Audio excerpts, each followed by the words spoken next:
minute, you gotta cut it. Look at here, guys. 2024 Chevrolet Camaro 3LT RS Panther Edition, Collector's Edition. One of the final cars. It's in beautiful Panther black metallic tri-coat.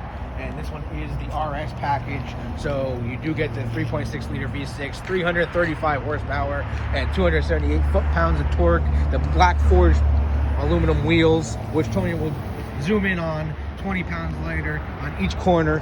And it does have the NPP dual mode exhaust because you want to hear that engine, American muscle growl. Now look at this brand new Chevrolet Camaro logo with the Panther in the R, and you also get that Panther on the steering wheel, ZL1 suede steering wheel. You also get the Z1LE SS1LE front splitter as well, blacked out grille, black bow ties, the vinyl down the whole hood of the car, on the roof, on the trunk lid, ZL1 rear spoiler, and this car is 51,000 and zero markup.